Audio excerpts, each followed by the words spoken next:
Sutcliffe again left the band on March 15th to go back to Hamburg, where he would continue his studies at the Hamburg College of Arts and to be with his fiancée Astrid. In Hamburg, he got the Beatles administrative paperwork to return to the city. The Beatles would travel to Hamburg on the 27th, where they would play at the Top 10 Club for 92 nights until April 1st, 1961. On June 22nd and 23rd, the Beatles recorded 4 shows with Tony Sheridan: My Bonnie, The Saints, Why, and Cry for a Shadow, a one-of-a-kind Lennon-Harrison song. Sheridan sang all of the numbers other than Cry for a Shadow, which was an instrumental. The songs were recorded at a makeshift studio that had previously been a stage at the Hamburg Friedrich Ebert Hall, with Lennon on rhythm guitar, Harrison on lead guitar, McCartney on bass, which he had taken the post of from Sutcliffe after his departure from the band, and Best on drums. The 4 songs were recorded on a twin-track stereo recording equipment operated by Karl Heinz. Sheridan did play guitar for the solo of My Bonnie, which was edited into another take to finish the song. The songs were recorded in both English and German, with Bern Birdie providing the translation. The next day, they recorded 4 more songs with Sheridan at a new professional studio, Studio Rahlstedt. They played Ain't She Sweet, Take Out Some Insurance on Me, Baby, and Nobody's Child. Ain't She Sweet was sung by John Lennon, the only song that a member of the Beatles sang. These would be the last recorded Beatles songs in Hamburg until they returned once again on May 24, 1962, when they would perform Sweet Georgia Brown and Shawnee River. The group would leave Germany for the second time on July 2nd, 1961 without any problems like their first time, and would arrive back in Liverpool the following day. They would take a break from playing until the 12th. On the 13th, they resumed playing at a gig at St. John's Hall in Liverpool. On July 6th, Bill Harry, a Liverpudlian who was friends with Lennon and Sutcliffe, started a music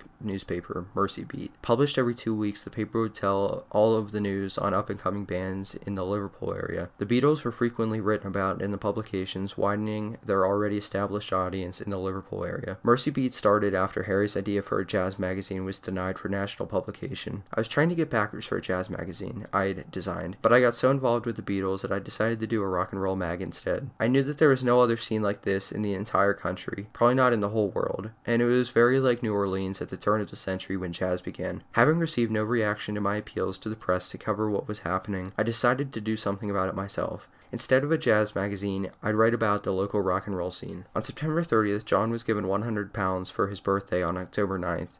Even though he was not wealthy, he had upper-class relatives who he had gotten the money from, something Paul found in music since John wrote songs like Working Class Hero that told of the struggles of the middle or working class. Lennon decided to go to Spain for his birthday and asked McCartney to come with him. John and I went on a trip for his 21st birthday. One of John's relatives gave him £100. I was his mate, enough said. Let's go on holiday. You mean me too? With £100? Great, I'm part of this windfall. Lennon was allowed to go after telling his Aunt Mimi that he was traveling abroad to sell his paintings. They decided to make the journey by hitchhiking, though they did take the train at various points of the trips. To attract attention of passing drivers, the 2 wore bowling hats. We planned to hitchhike to Spain. I'd done a spot of hitchhiking with George, and we knew that you had to have a gimmick. So I said to John, let's get a couple of bowler's hats. It was showbiz creeping in. We still had our leather jackets and drain pipes. We were too proud of them not to wear them. In case we met a girl, and if we did meet a girl, off would come the bowlers. But for lifts, we would put the bowlers on. 2 guys in bowlers' hats. A lorry would stop.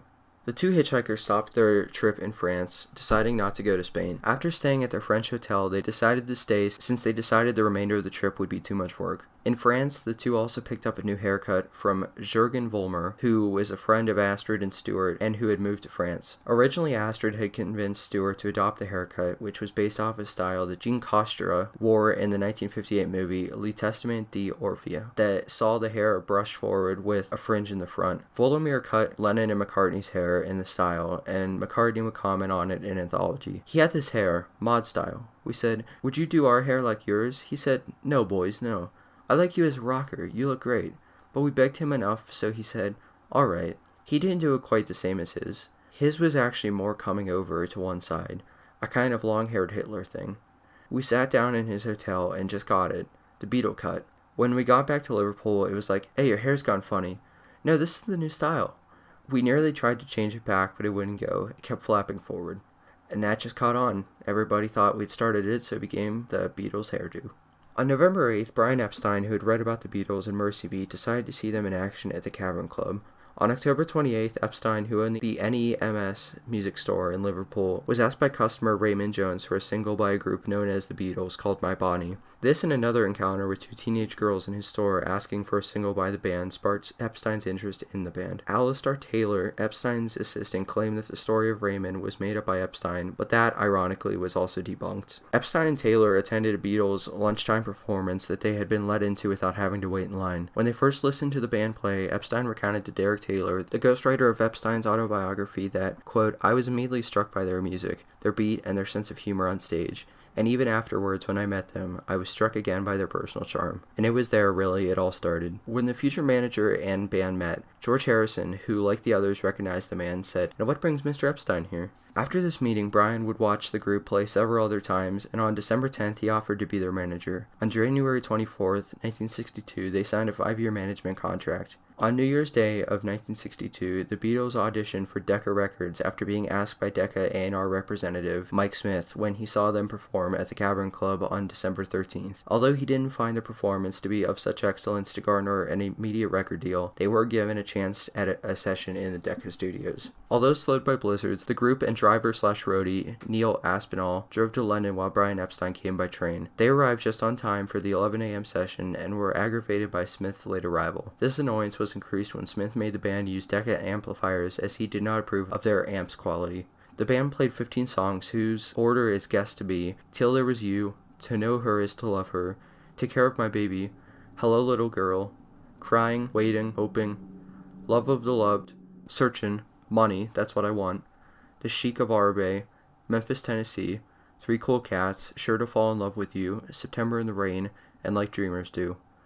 All of the songs were recorded in about an hour, as most were recorded in only one take.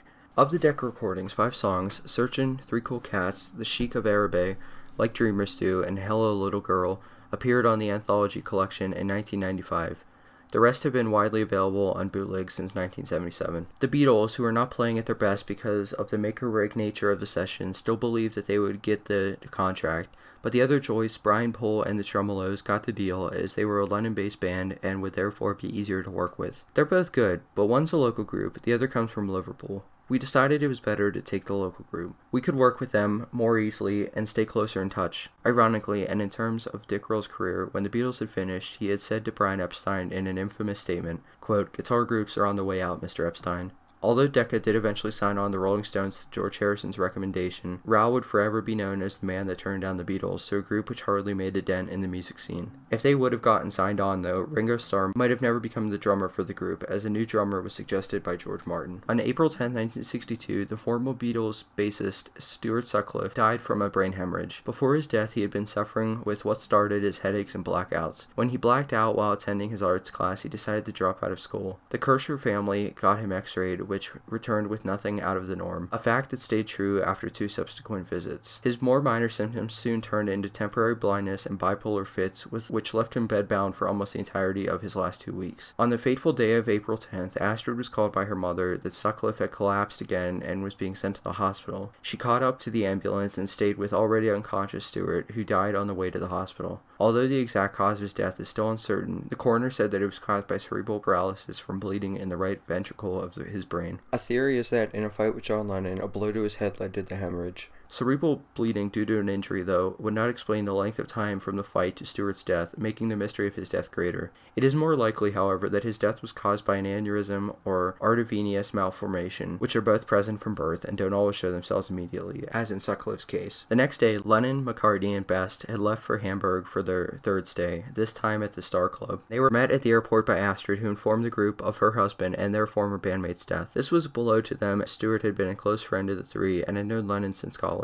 The next day, Harrison and Epstein arrived in Hamburg, as Harrison had been sick when the three originally left. The group would stay in Hamburg for 7 weeks or 48 nights, which ran from April 13th to May 31st. Epstein would stay for the first few gigs before he would go back to England. On May 24th, the group would again record with Tony Sheridan, as they had in their second Hamburg trip, this time recording Sweet Georgia Brown and Swanee River. After Epstein, who had been looking for a record deal for the four, found that their contract with Bert Cammerford was still active, he contacted Bert to get another session recording with the Beatles to record 2 more songs with Sheridan and would free them from their contract. With the Beatles was pianist Roy Young, who had been playing with them at the Starr Club. Sheridan, however, did not make it to the recording and overdubbed his vocals on June 7th for Sweet Georgia Brown, which was released on a German EP, Ya Ya, later in the year. Again, on January 3rd of 1964, before the Beatles arrived in America, Sheridan re-recorded the lyrics, adding the lines mentioning the band.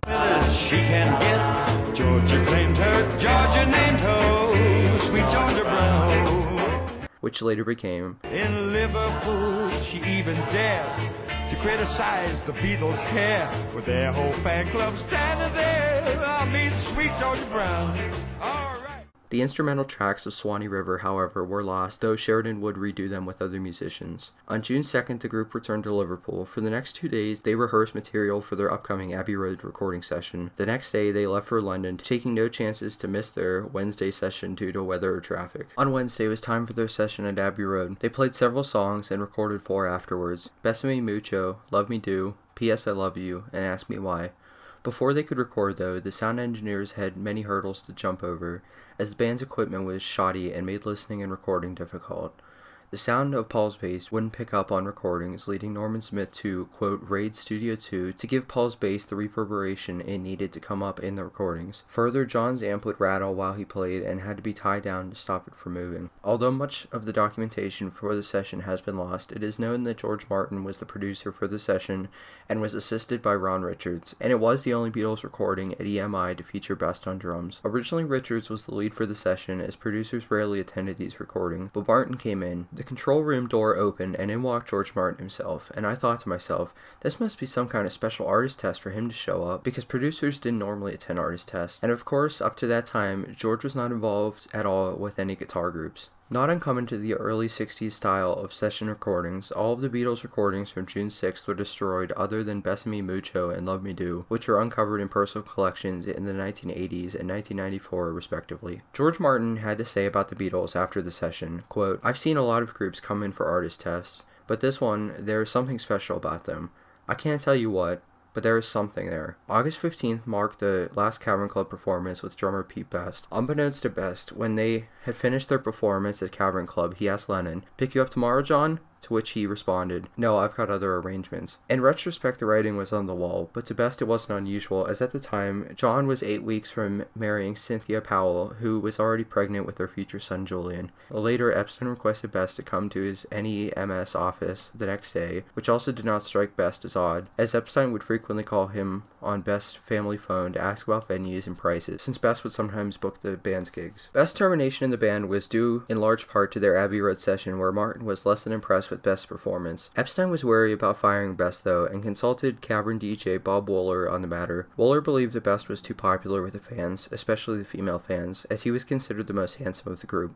Wooler has said too, Brian Epstein told me that Pete Best was going to be sacked. I could imagine it with someone who was consistently late or giving him problems, but Pete Best was not awkward and he didn't step out of line. Best was never given a reason for his, at least to him, uncalled for termination from the group that he had been a part of since August 12, 1960. Red flags began to show to Best when he met with Epstein at his NEMS office. Unlike Epstein, he talked about seemingly everything other than business, which was meant to delay the news that he was told to give by the band, though he did not feel comfortable doing so. And when he did finally decide to drop the news, he said it bluntly that, quote, "The boys want you out and Ringo in." Continued by telling him that the group and Martin alike thought Ringo to be better than Best, which Best did not agree with, and was told that Starr would be replacing him on Saturday. Dumbfounded, Best agreed to play the venues in between then and Starr's arrival. Best, who felt betrayed by this encounter, later said in Beatle, the Pete Best story, quote, "So everything was all neatly packed. A conspiracy had clearly been going on for some time behind my back, but not one of the Beatles could find the courage to tell me. The stab in the back had been left to Brian, and it had been left until almost the last minute. Even Ringo had been a party to it, someone else I had considered to be a pal until this momentous day."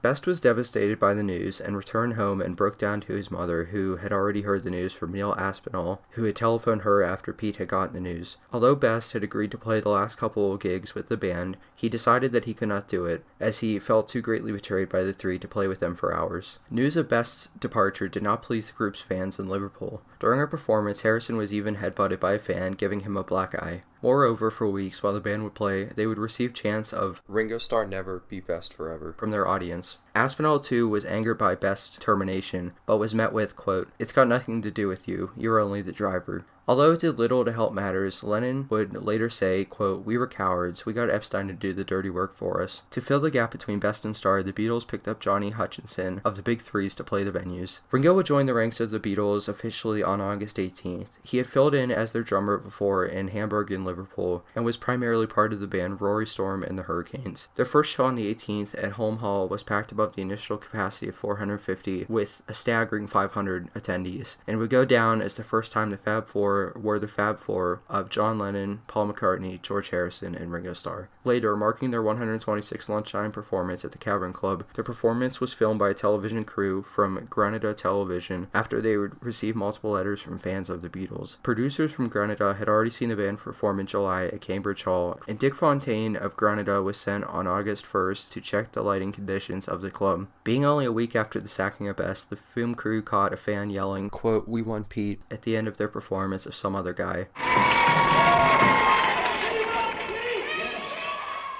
There is debate about the validity of the recordings, as the audio and video is out of sync, and although both Lennon and McCartney are singing, only Lennon is audible. This has led Beatles bootleggers to conspire that the audio was overdubbed at a later date on the initial recording. The quality of the video stopped it from being broadcast, and was saved until November 6, 1963, when the popularity of the group led the company to play it at 6:30 on Granada's scene. On September 11th, the Beatles returned to EMI Studios for their third attempt at a debut single. During the session, they recorded "P.S. I Love You," "Love Me Do," and "Please Please Me." Ironically, Martin was not pleased with Starr's drumming on "Love Me Do" and paid professional session drummer Andy White the standard fee of £5 and 15 shillings to drum for the song. The band would record 10 takes of "P.S. I Love You" and 18 of "Love Me Do." They would attempt "Please Please Me" with White, but were told to play it at a faster tempo than their original slow-paced version, which was reminiscent of Roy Orbison. Only one take of the original "Please Please Me" exists, as all of the unwanted takes of the songs that were recorded that day were destroyed, and it was released on Anthology 1. When the record was pressed, it was originally shipped with Starr's drumming on "Love Me Do," but was reprinted with White's overdubbed drumming later on. The version with Starr on drums now fetches a higher price than the reprinted copy. On October 1st, the Beatles re-signed their first contract with Brian Epstein to replace their first contract that Pete Best had signed. The new contract also includes the signatures of McCartney and Harrison's fathers, as they were both under 21 and therefore needed consent. In the contract, Epstein had written that he would take care of all of the band's public needs, as well as advising them on their appearances on stage, and that he would take a quarter of the band's profits if they made over £200 a week. In 2008, the contract was sold for £240,000, and 7 years later for £365,000. Their contract made Epstein's manager status official, as the contract they signed on January 24th was left unsigned by Epstein to allow the group a way out if he could not get them a recording contract. The contract was changed for the last time on January 22nd, 1963, eliminating the clause that either Epstein or the Beatles could end their contract within a 3 months' notice. 4 days later, "Love Me Do" and "P.S. I Love You" was released into the music landscape, and for a single coming out from a first-time band, at least in England, the chart position of number 17 was formidable. There is a rumor that Epstein bought 10,000 copies of the single to boost its chart position, but that has never been proven true or false. 3 days after their first radio appearance on October 27th, the Beatles left for their fourth Hamburg tour. This tour would only last 14 days, from November 1st to November 14th. On December 18th, they would return to Hamburg for the fifth and final time, this time playing for only 13 nights between the 18th and 31st, with a break for Christmas. For Christmas, the four ate dinner at the British Mariners' Mission, one of their frequently visited spots for its hospitable atmosphere. The Beatles ate with the fellow band the Dominoes. Before they ate, the minister asked if anyone wanted to say grace, and George responded by sarcastically saying, "Yes, thank Christ for the soup," which did not go over well with the minister, who threatened to kick out anyone who made smart remarks. After they'd eaten what they believed was normal steak, they found out it was actually horse. In the beginning of the next year, "Please Please Me" and the B-side "Ask Me Why" was released and topped the English charts. At the time, there was no one official chart that music was judged off of, but any way you look at it, its single hit number 1 on many charts, and on those it did not make it to, it made it to the top 5. The release of the single was a benchmark of the Beatles' career, as it put them on the front page of British pop music.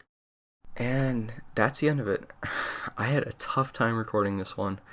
Yeah, so my next one, I'm not going to make any promises when it should be coming out, but it should be coming out within the next couple weeks, because usually the writing takes me the longest on it, as this one did. So, thank you for watching, and I'll see you in the next video.